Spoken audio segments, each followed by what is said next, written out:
আসসালামু আলাইকুম। সোহান এগ্রো ফার্মে আপনাদেরকে স্বাগতম। আসলাম একটা 1200 পেকিং স্টার হাঁসের খামারে। দেখেন কত বড় ফার্ম। হাঁসগুলো আজকে আপনার 32 দিন কি 33 দিন বয়স। মাশাআল্লাহ খুবই ভালো গ্রোথ। দেখেন হাঁসের একটা কমন সমস্যা বলি, সেটা হচ্ছে প্যারালাইজ। হাঁসের পা পড়ে যায়, ঘাড় বাঁকা হয়ে যায়, পা পড়ে যায়। দেখেন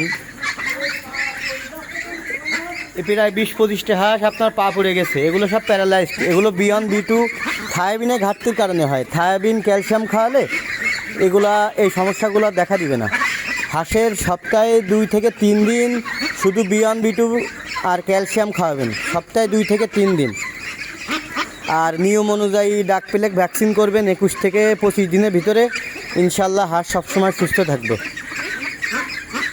দেখেন মাশাল্লাহ হাঁসগুলো খুবই সুন্দর।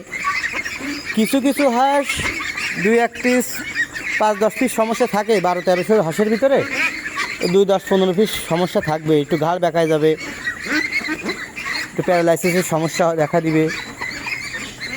এটা সমস্যা না, এটা মেনে নেওয়া যায়। এটা কেন একটা ঘাড় বেঁকা। প্রচুর পরিমাণ থায়াবিন খাওয়াতে হয় হাঁসের, প্রচুর পরিমাণ থায়াবিন খাওয়াবেন, হাঁস সবসময় সুস্থ থাকবে।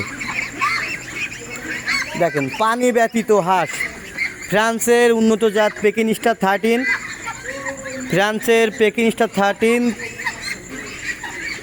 বাংলাদেশে প্রচুর পরিমাণ মানুষজন করতেছে, প্রচুর পরিমাণ মানুষ লাভের সম্মুখীন হচ্ছে। আবার ভাইরাসও লাগে, আমার নিজেরই 2বার ভাইরাস লাগছিল। তা 2বার ভাইরাসে প্রায় 5-7 লাখ টাকা লস খাইছি। যাক, তারপরও এখন অল্প অল্প করি হাঁস।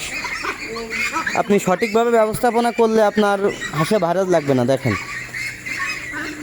কোনো গ্যাস নেই, ঘরের ভিতরে আমি ঢুকলাম কিন্তু কোনো গ্যাস নেই।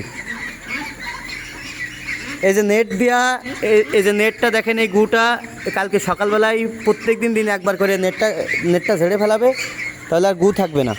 আরে দেখেন কাঠের গুঁড়ো দেওয়া, কাঠের ভুসি ব্যবহার করলে আপনার গ্যাসটা কম বেরোবে।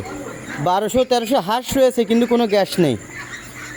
আর একটা জিনিস দেখাই, হাঁসের এভাবে একটা বয়স চলে আসার পরে 20-25 দিন পরে এভাবে গুলা খাওয়াবেন। এই দেখেন ফিড এবং অল্প সামান্য কিছু কুড়া মিক্স করে এভাবে ভিজাই খাওয়াবেন, তাহলে কী হবে, পায়খানাটার সমস্যা থাকবে না।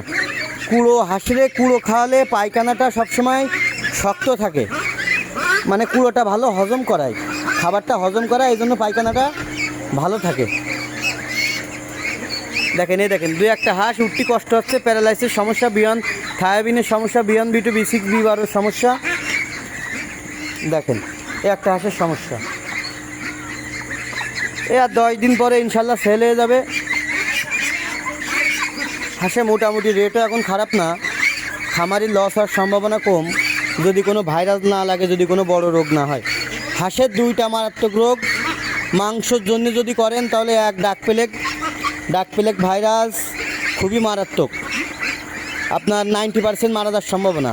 আর একটা জিনিস, যদি প্যারালাইজড হয়, হাঁসের অতিরিক্ত পরিমাণে প্যারালাইসিস দেখা দেয়, এটা থায়াবিন ক্যালসিয়ামের কারণে বেশি থায়াবিন ক্যালসিয়াম খাওয়াবেন, প্যারালাইসিস সমস্যা হবে না। আর 20 দিনের পরে যে কোনো টাইমে আপনি 25 দিনের ভিতরে ভ্যাকসিন করবেন ডাক প্লেগের, ইনশাল্লাহ আপনার হাঁস নিরাপদ। দেখেন এই হাঁসটা প্যারালাইসিস সমস্যা। দেখেন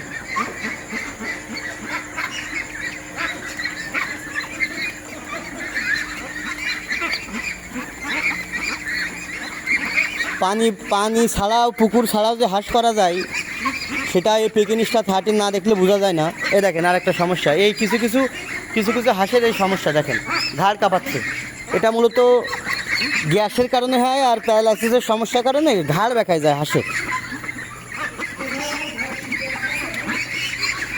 না ভাই, ঘরে তেমন কোনো গ্যাস পাচ্ছি না। ও হাত পা পড়বে, ও আপনার ভিটামিন ক্যালসিয়াম কম হয়ে গেলে ওই হাত পা পড়বে ভাই কালকে একদিন শেষ হয়ে গেছে, আজকে জিঙ্ক দিলাম সকালে। জিঙ্ক খাওয়াবেন, বেশি জিঙ্ক খাওয়াবেন, রোগ প্রতিরোধ ক্ষমতা তৈরি হয়। জিঙ্ক খাওয়ালে হাড়ের ক্ষয়রোধ তৈরি হয়, আপনার পশম তৈরি হয়, এই কারণে বেশি জিঙ্ক খাওয়াবেন হাঁসের। জিঙ্ক একটু কলা করে দিয়ে দেবেন, সমস্যা নেই। হাঁসের জিঙ্ক একটু বেশি করে দিতে হয়। 2-1 দিচ্ছি, আর তো পানি 2 মিলি জিন দিচ্ছি। যে উনি আমাদের মামা, উনি এই খামার দেখেন, উনি মোটামুটি বোঝে, ভালোই বোঝে। ধন্যবাদ। ভিডিওটা সবাই লাইক কমেন্ট শেয়ার করে দিবেন।